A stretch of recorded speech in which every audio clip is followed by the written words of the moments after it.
And the head of that team is Energy Secretary Chris Wright, the man Trump has tasked with bringing down prices and getting American energy firing on all cylinders. Secretary Wright joins me now from the White House. Sir, good to see you. Thanks for having me. So let me ask you, President Trump says he's going to bring down the price of gas, yet he just imposed a 10% tariff on gas from Canada. So how are Americans going to feel that in their wallets now? Oh, look, President Trump's a businessman, and he's trying to make the best deals he can for the American people. We've got a lot of trade across the border with the Canadians, but there's some issues. There's some drug trafficking across the border that hurts American lives. Canada has 250% tariffs on U.S. dairy.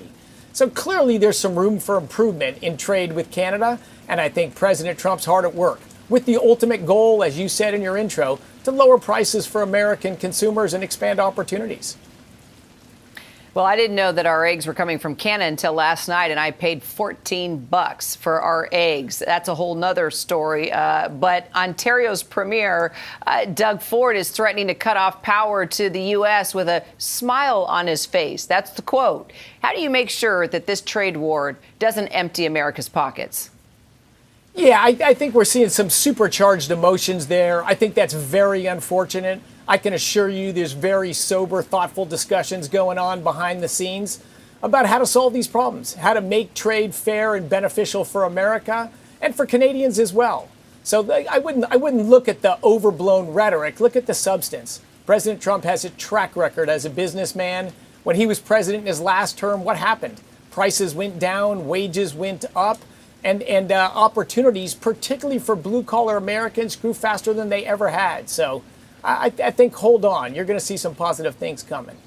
But how do you convince Americans that are struggling right now to hold on when they're already barely holding on? What do you say to them? No, you're so right. Over 20% rise in electricity prices the last 4 years. Over 20% of Americans struggle to pay their energy bills. That's why President Trump declared a national energy emergency. We don't want to move slow and subtly. We want to move bold. We've got to produce more energy in the United States, more electricity, more oil, more natural gas, more solar, more energy that lowers bills for Americans, and get rid of some nonsense regulations. I recently, at the Department of Energy, got rid of these requirements that you couldn't buy cheap water heaters. They were literally going to be regulated out of business, making appliances more expensive and lower quality. That's just un-American. But we are getting rid of that stuff as fast as we can. We've already seen a little move down in energy prices, only been 45 days, but I think things are headed in a very positive direction. But you're right, Americans are hurting. That's why President Trump got elected, and it's our job to address that. Well, let's go overseas and talk about this deal, mineral deal. We don't have a clear picture of what exactly is underneath Ukraine. It was last surveyed by the Soviets. Why are you convinced that what they have is worth what Trump says they are worth? So, look, you're right. There's some uncertainty with what's underground in Ukraine. But we often use the term mineral resources. I think that's the wrong term. There's mineral materials underground. They only become resources when technology and capital and humans go and harvest them.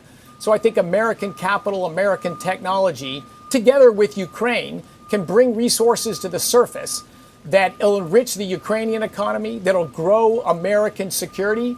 There is a large number of critical minerals that China is doing everything they can to restrict the supply of and impinge on American autonomy. So I think it's a win for the United States. I think it's a win for Ukraine. If I've got underground minerals and no chance to develop them, do I want the strongest, freest country in the world to come partner with me to get them out of the ground and align our interests? I'm all in on that deal, whether I'm Ukrainian or American.